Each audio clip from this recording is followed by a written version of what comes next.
Yo, what's going on, everyone? It's been a long time since we've done an episode. Well, a long time since I've done an episode.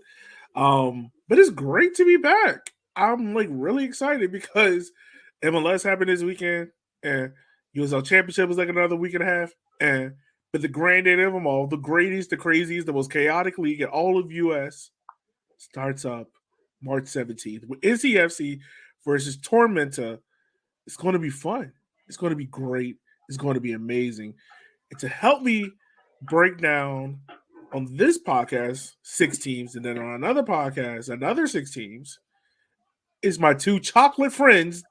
And our show is now sponsored by 50 Plus Derna. So Jake, make sure that you write that check because we need it. It's Ebony and Kyle. How are you guys doing? Good. It's been pretty good. Yeah, it's been a good time. Had the Featherstone event on Saturday, so that was pretty cool. Raised over $600, I think, just on raffle tickets. So I'm in a good mood. That's good. That's good, man. Good to see y'all doing things in the community. By the way, Kyle, you look like you just took an edible because of the Snuggie on, and you look relaxed as hell. I'm very tired. The Snuggie is just because this basement is cold, so I was like, I should just wear something to keep myself warm. So it's a good combo. This is how I look at work most of the time. And that is this bar now? Is this bar now like your second house? Because you have been here a lot of times when we recorded. Yeah, kinda. You just have a running tab there. I'm like very concerned now. No. I pay my tab. Okay. I was about to say, like, please don't be in debt to this bar. Like our entire budget goes to this. But man, yo, real quick before we get into it, man, like, how excited are y'all for the league about to start? Like, we're like what 2.5 weeks officially away from the start of the season. You know, Jersey is starting to drop. Team news is slowing down. You know, how are y'all feeling? It's weird. I'm not gonna lie. Like, yeah, I agree. I wasn't ready for 2.5 weeks until season starts. Yeah, it's close. Like I looked at the calendar today and I was like, you got this weekend, and I think USL Championship starts up next weekend. And then I looked at it again. I was like, holy snap! Like USL League One starts up in 2.5 weeks, and I'm like, oh, we gotta start doing our podcast. Well, I was talking to my mom, and she was like, "Oh, when does the season start?" I was like, "Oh, it starts in like, not that. It's still kind of far. It starts in like end of March." She's like, "So a month." I was like, "Oh, fuck." Yeah. Okay. The season starts in a month. All right. Right. Well, like, yeah. It felt like it snuck up on me this last month. Yeah. It really does feel like it, man. And I was just sitting there thinking to myself, because normally, like, Richmond's first game is kind of like a home game. So I was like, oh, April 1st is when the season starts. And then my wife was like, no, it starts April 18th, Elliot. I was like, no, it doesn't. It starts April 1st. And she was like, Elliot, go look at your phone. And I looked and I was like, yeah, that's fun. So, yeah. But, y'all, we got some leagues to talk about before we go into these team breakdowns. First and foremost, Eb, your lovely team is playing Sunderland till I die. They're not dying anymore because they're in the championship. Are they close to promotion? I think. Not really. No. I don't think they're close to promotion. No, I don't think so. I'm looking it up right now. But it'll still be fun. Yeah, regardless of the fact, it'd be cool to see NCFC. They're ninth. They're ninth, and they're only 4 points out of a playoff spot. Okay, so they're there-ish. But yeah, talk to us. Like, how cool is this to have your team potentially play in a friendly? I mean, we've done it before. I mean, not playing a friendly, but play against Sunderland. Yeah. So playing against it'll be fun. Historically, we've not done bad against like teams we bought in. Like we've played a Mexican team, we've played other England teams. So it's never a bad time. That bullshit. Allergy season has come early and it is hell. So it'll be fun.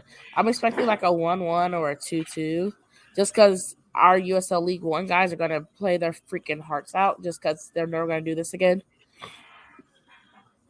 And it could get very entertaining. Like I think we tied West Ham 1-1, and Andy Carroll scored. It's like, what are we doing here? This is Cary, North Carolina. So. Yeah, it's gonna be fun. I wonder if any Sunderland fans will do, but it'd be interesting. Well, I mean, so there was a time when we played West Ham, we had people come over from England, follow West Ham in the United States, and then go home because it was cheaper than buying a ticket in West Ham. That's sad and insane. That's wild.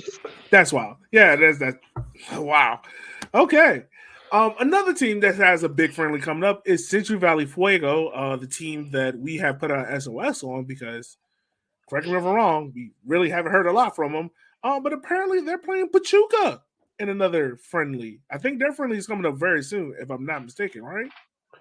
That one is going to be on. Is that a preseason game? Yeah, that's March 25th. Yeah, I think that one's coming up very soon. Yeah, so a month, that's kind of good, literally a month. Fuego, right? But that's literally really cool for Fuego to see that coming up very soon, right? Like, I mean, we still got, I believe, stadium issues, and I hope they're still not over for beer. But besides that, I mean, look, if you can get a Liga MX champion, like this, it's not even like lower team max.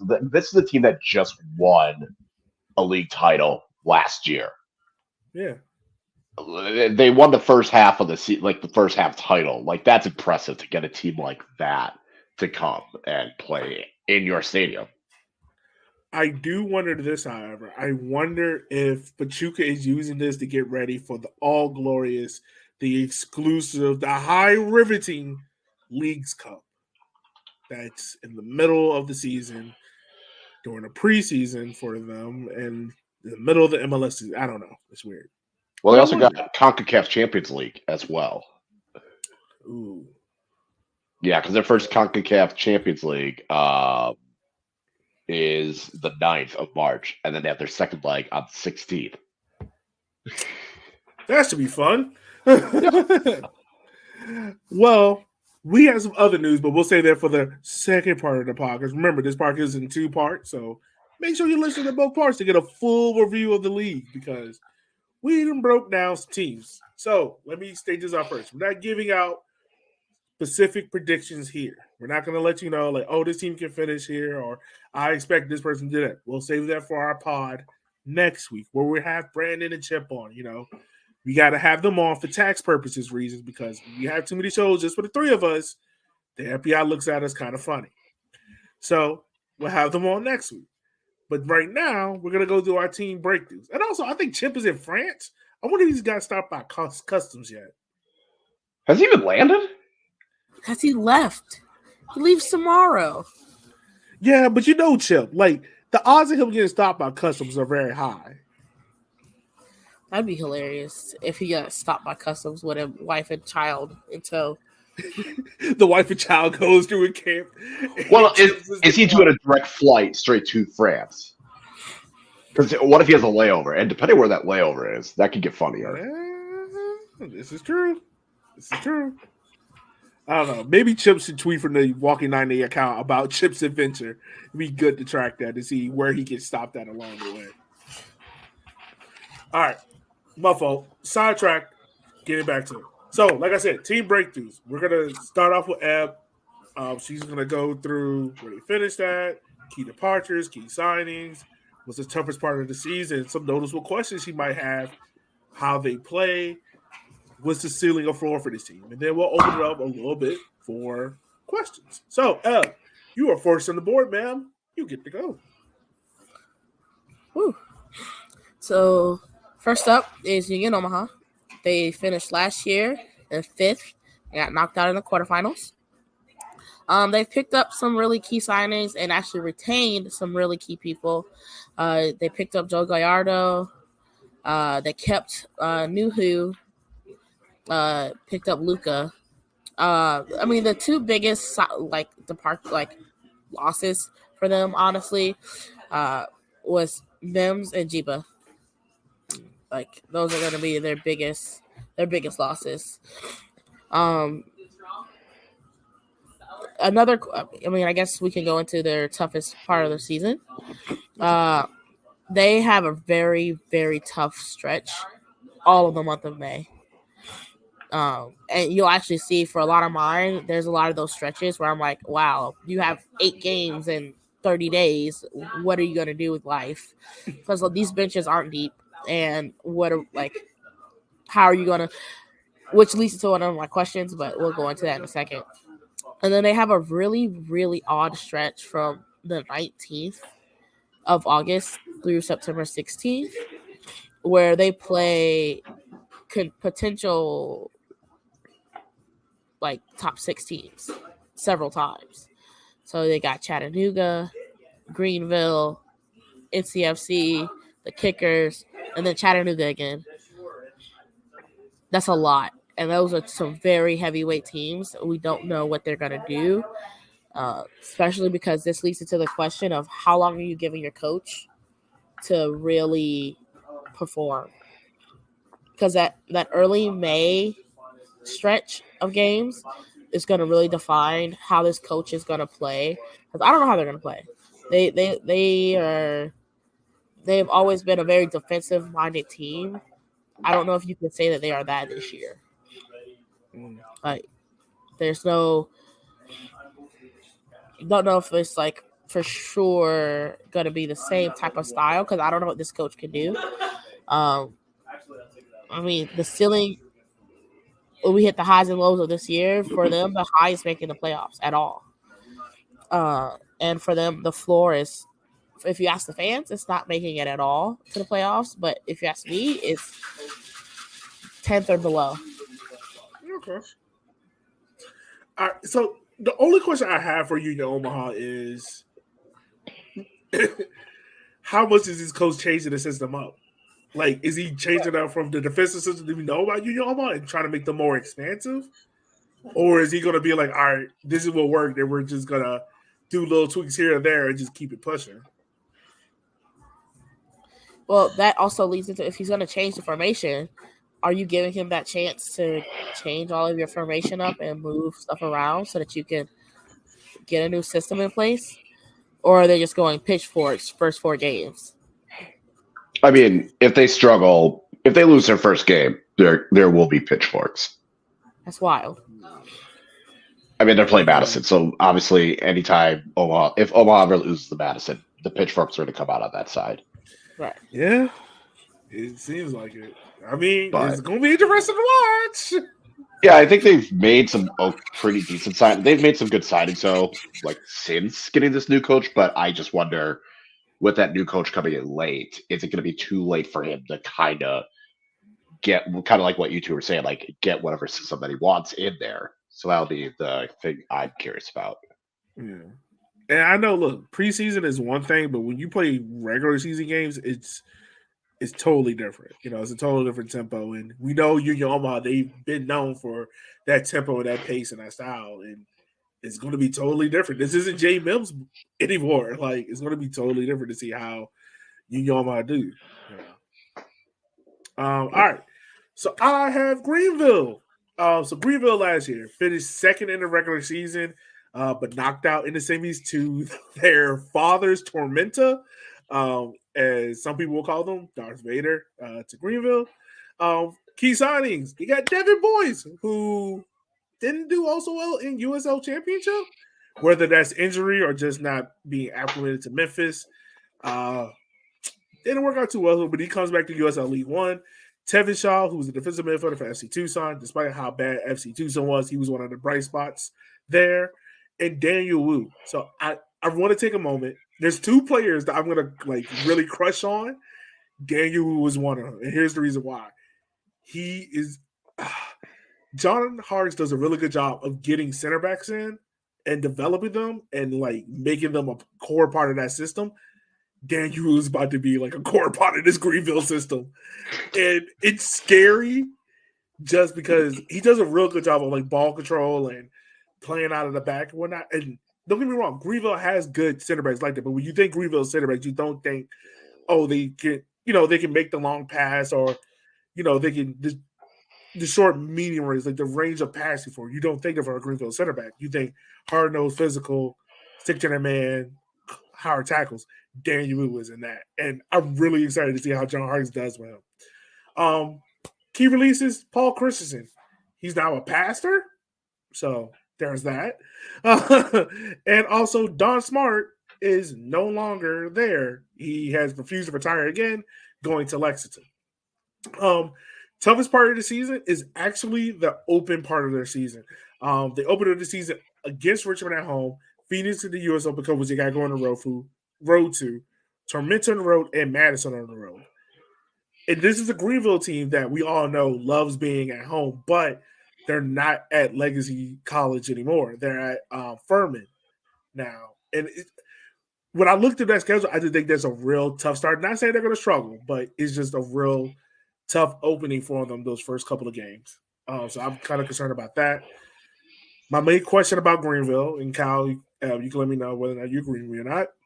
Who's the backup striker, and who will be the starting goalkeeper on day one? Because our questions last year was, who's going to be the striker? And we still have that question now, just who's the backup, and then it's who's going to be the starter on day one and goalkeeper, because the last 4 years, we knew that question coming into it. Now we don't know. We don't know who's going to be the starter. And if you know anything about Greenville, outside of that back forward, they rely heavily on their goalkeeper to be a core part of that defense and start some of those attacks.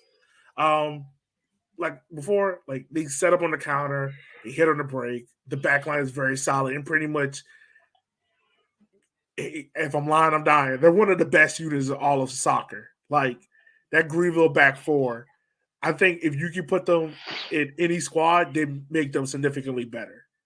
I think they're that solid.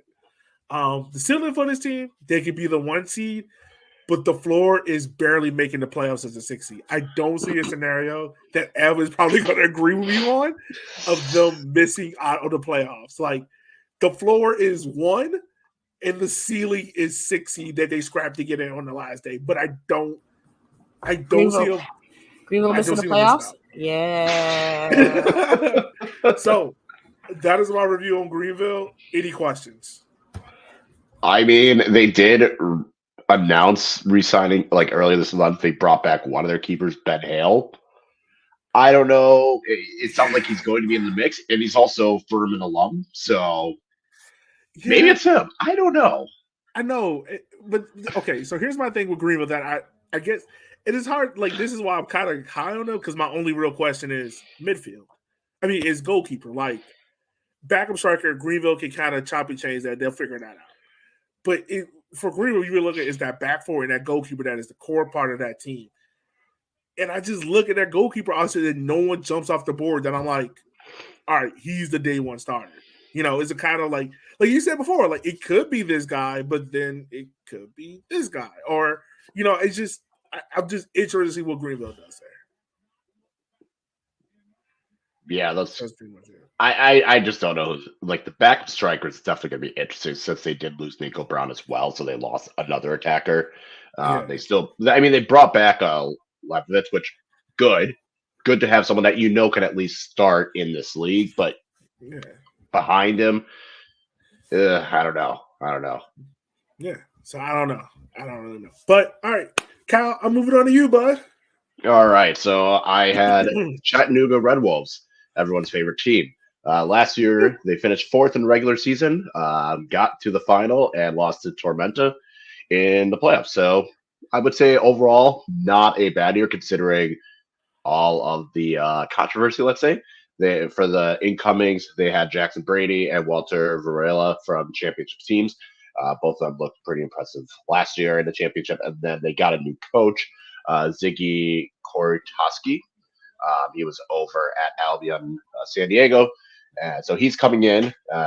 Who they lost, it felt like everyone either went to North Carolina or they lost Juan Galindrez, Jose Garcia, and Daniel Navarro were probably the 3 most notable.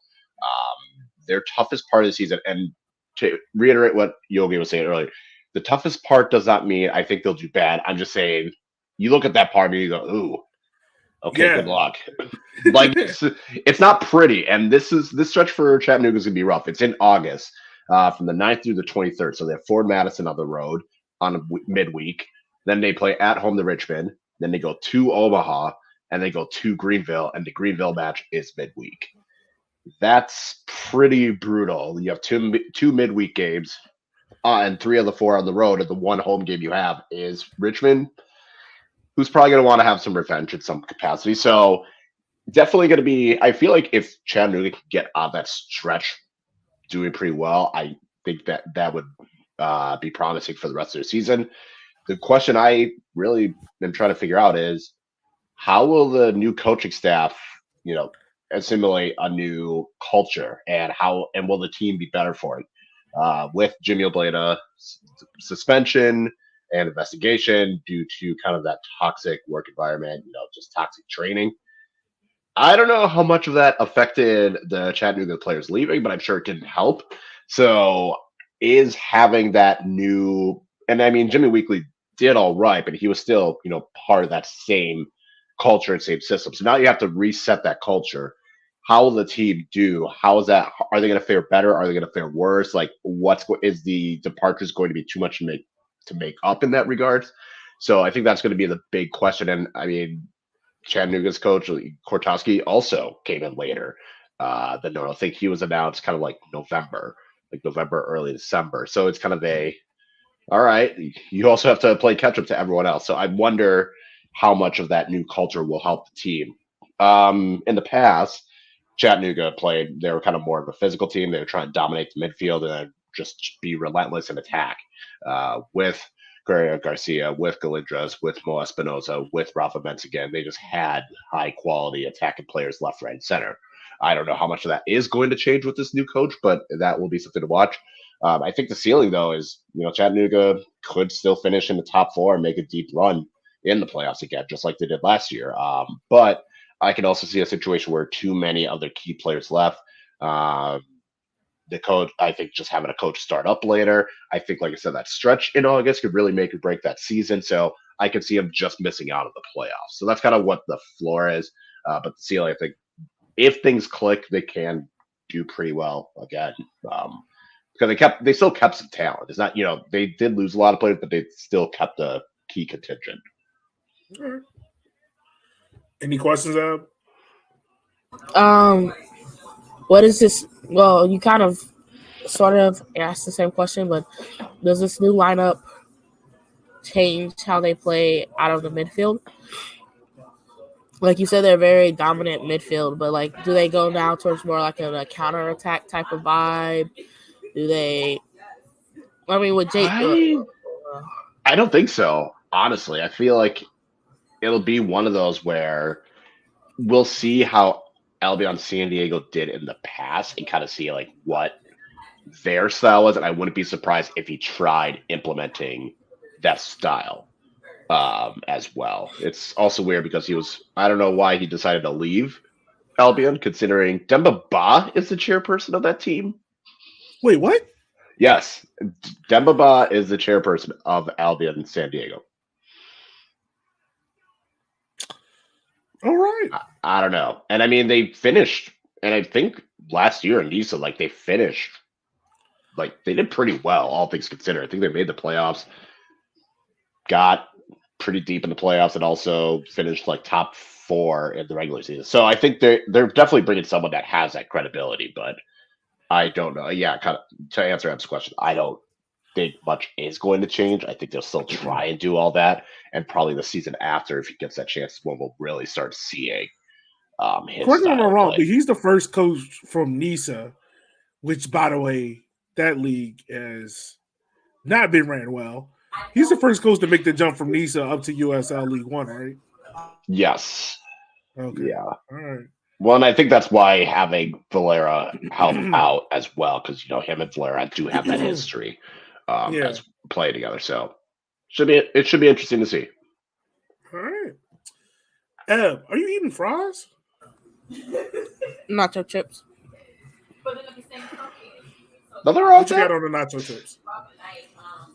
They're just plain ones. I got a Taco Bell box. Oh, I thought so. You're not even gonna there's no cheese. There's no peppers. No meat. Oh, there's cheese. So at some point, Eb is going to leave the podcast because her stomach is going to be like, "Yep, it's about that time." No, I'm good. I'm good. All right. All right, what's on you, homie? You got one Knox. Knoxville. Knoxville comes in from League Two as the first in the South Central Division, and got knocked out in the quarterfinals, conference finals. I'm sorry. Some big additions. They picked up Jordan Skelton from NCFC. Chattanooga was having a fire sale, so they got Jimmy Villalobos. They got the Cardiac King, Jake Keegan.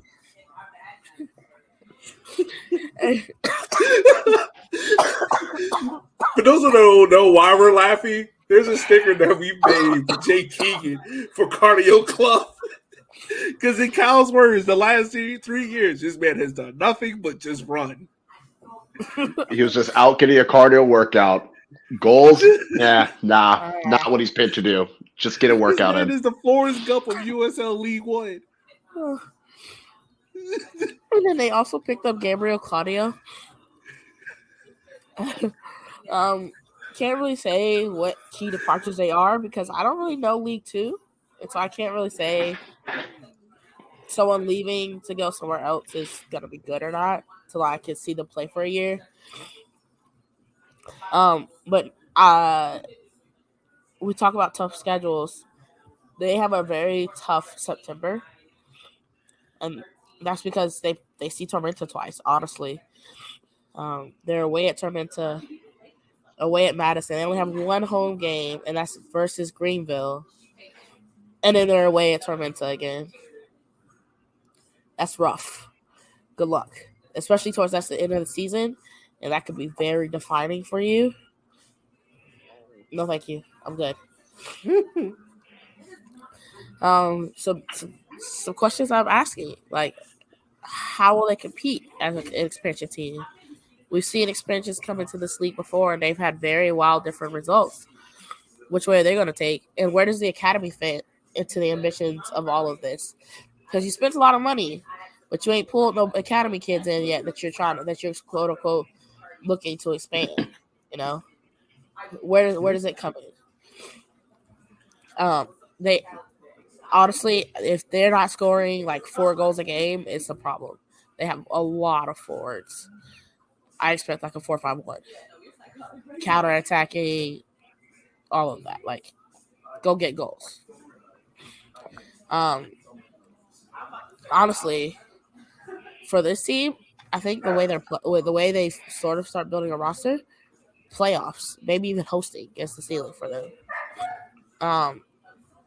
Anything 10 or below is the floor for them because there's a lot of expectations going into it, especially the way they spent this offseason, as opposed to like Lexington, that it's just kind of like if you don't make the playoffs, we're all kind of disappointed in you. We're that dad that's like, at least you tried, son, but I'm still disappointed. You still have to do the dishes. It's like that dad that knows his son sucks at basketball, but he's like, go out there and try, son. Exactly. All right, so I guess my biggest question about One Knox is, like you said, they put a lot of money into big free agent signings, but is this a team that's going to be able to gel quickly, given the disparity between, like, it seems like they put all their money in the first 11, and then like 12 through 20, they were like, "You want to play?" Right. I mean, Jimmy helps with that cohesion. He can bring those lines together, I think. But it doesn't. I don't know how all of that money translates to wins. And I guess my other question is, like we said, like, the money they put into this team is obviously got to be success year one. But is this a situation where the coach is going to get time if it doesn't go well? Like, say May, they get knocked out of U.S. Open Cup early. Is this a situation where they're like, all right, coach, you're gone, or we're going to give you time? I think they'll give them time. I think, yes, they are putting in a lot into trying to build up their League Two side, but it would feel a little harsh to just expect because we don't know. This is the first time we've seen a team make that jump up. We've seen teams take a step down, but we've never seen a team take that jump up.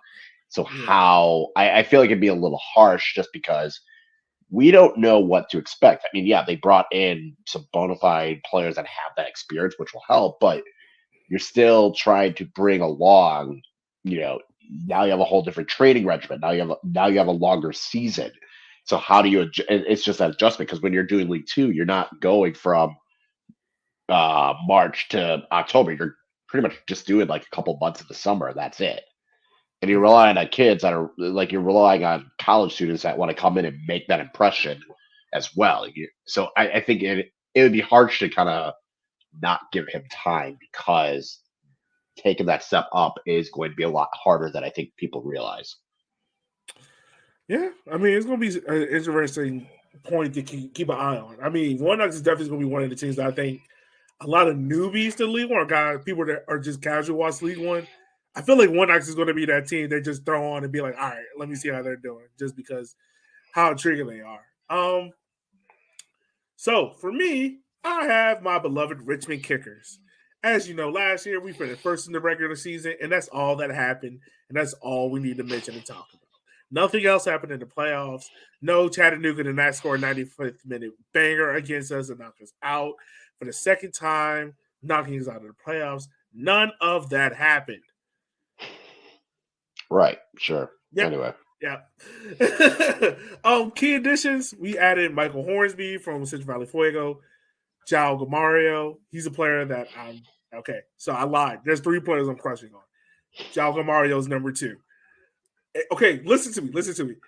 He played against us in the U.S. Open Cup, and he pulled every string in that midfield. Like this is like Neil, but multiverse Neil. Like this is Neil from like Earth 2.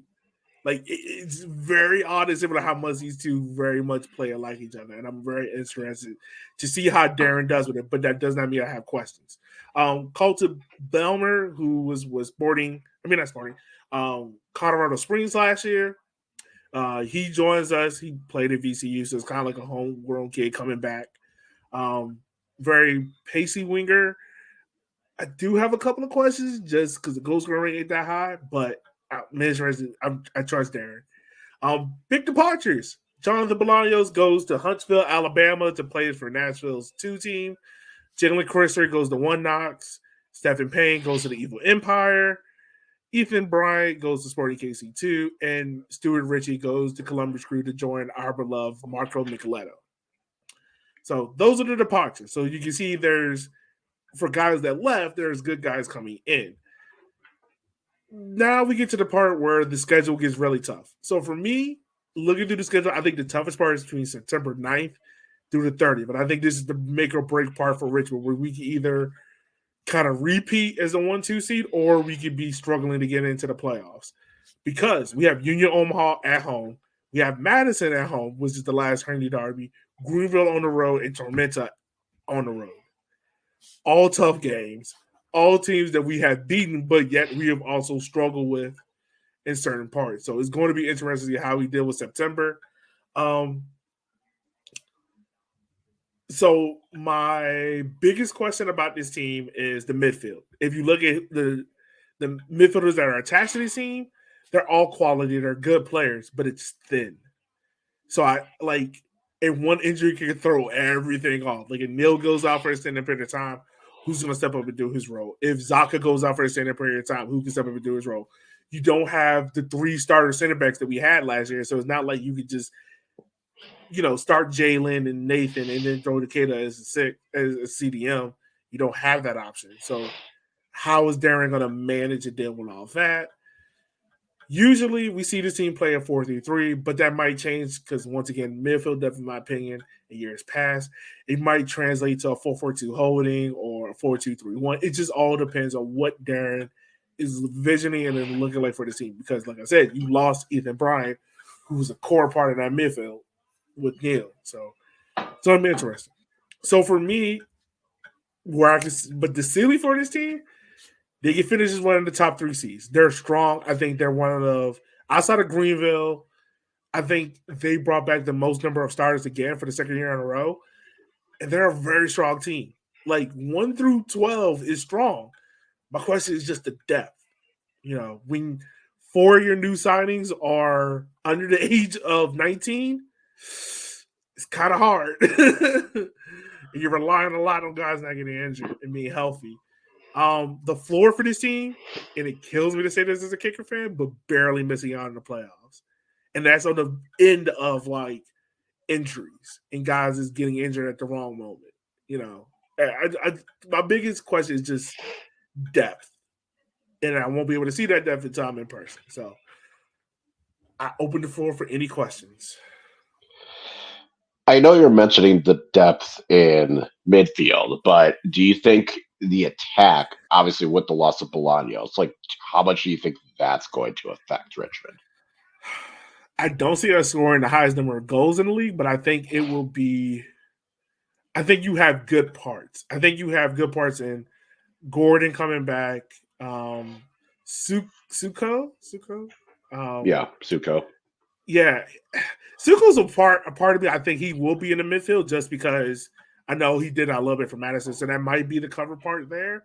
But like back to the winger, you got of course Emmy, you got Matthew Bentley, you got Colton Baylor, you got Omar Gordon. Like you got good pieces there. My whole thing is just the midfield depth. It's just how much that because if you know Richmond, like everything runs and flows in that midfield. Like Zaka's going to be back there to be a destroyer, and then Zaka's job to get it up to Neil and let Neil create in space. So I just wonder, like, who's going to be that connective piece in between Neil and Zaka that Ethan was last year? Who's going to be that ball carrier? And I don't see that in that team thus far. If it's Justin Sukow, I got questions because he's really more so of a winger, and you transition to become a midfielder. If it's Jalgo Mario, who I love, he to me represents more of a Neil that's more of a creator. He's not really a ball carrier. So I wonder on that part, just how things are going to look. Did your defense change a lot this offseason? Not too much. I mean, it was a lot of guys that we lost 3 people off our defense, but all the guys that are there have all played. Like Simon Fish played a lot of minutes of right back. Even got to start in that aforementioned semifinal over Richie, who was playing great up to that point. The 3 center backs with Jalen, Dakota, and Nathan, all 3 of them start and were on the bench at certain parts of the year. So it's not like you're losing any depth there. I think the biggest loss is probably Stephen Payne because the longest we had someone on that right side that can get up and also cover. So that kind of worries me a little bit. But I think with the addition of Michael Hornsby on that side, we saw the job that he did at Fuego. I know Michael's on the left, but I think the job that he does there, I think he fits perfectly to what Darren wants. So, yeah, that's really the only concern I have. Outside of that, I mean, you still got Akira. The spine of this team is very much the same. It's still Akira, Zaka, and Terzaghi. Like, that hasn't changed. So, as long as that stays solid, I mean, this team's got a shot. It's just all about staying healthy. Yeah. That's it. All right, and the final team for the night's episode is Kyle's beloved money throwing Forward Madison. Yes, Forward Madison, my favorite, my true love. Last year, things started not great. It got really, really good in May and June. And then they only won 1 game from like mid-July for the rest of the season. So they finished 9th. Is this before or after your coach threw everyone under the bus? Oh, this was all before because the comments were as after the season ended. Oh, okay. So that was good too. So yeah, they finished 9th, missed the playoffs, but won the Henny Derby. So not all was lost that season. But because of the money throwing comment, yes, they brought in Christian Chaney, they brought in Timmy Mel, they brought in Jacob Kroll. So those are probably the 3 big ones, big names in terms of the incomings. They're able to keep Mitch Osmond, able to keep Andrew Wheeler-Omaniu, Z Bartman, and Derek Gephardt as well. So it was good to see some of that core stay together, but they lost Eric Leonard, who had made the most appearances in Madison. He was there from day one. He got a deal over to Chicago Fire 2. And then Mateus Cassini, he is now at Tormenta. So should be interesting to see how he does the season. I swear, if y'all don't boo that man the first time he shows back up before, I'm gonna be so disappointed. I don't think he will, unless comments come out, unless he says something about Madison that pisses people off. I don't see that happening. Look, even Cardio King himself has not got booed since. Yeah, at least Cardio King didn't quit. That man made it know, like, yeah, I'm good. He said kind of like did not show up the rest of the season, and that lost man his job had a to baby. a center back. It was like out. Look, I understand you're tired, but those are the main departures. The toughest stretch I think for Madison is going to be in the month of May. It's more because it's very road heavy. So they go to Knoxville at the beginning of May, then they go to North Carolina FC where they have struggled. I think they've lost every game they've played in North Carolina, so that is hopefully something they can shake. They go to they'll go at home. So that could be a good chance for them to get the 3 points. And then they go to Omaha Memorial Day weekend. So it's very road heavy. For Madison, historically has not done great on the road to start the season. So I'm wondering, with this being in May, when they normally start turning things around, will they be able to kind of buck that trend and start picking up their form by then? That's not including potential Open Cup matches that might happen if they were to get that far.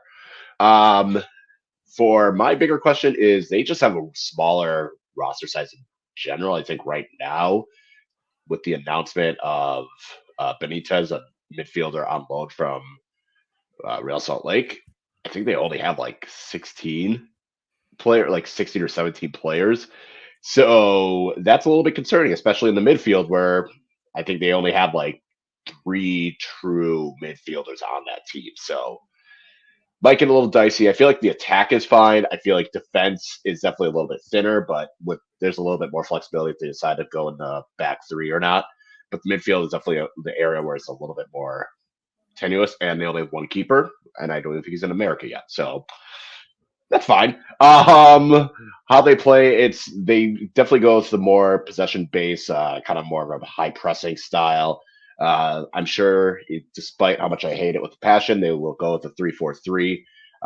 But I think with some of the signings, especially in Kroll and Payne, they are going to be able to have them be both. Like Kroll can be either a left-sided center back, or it could be the left wing back, or just a traditional left back.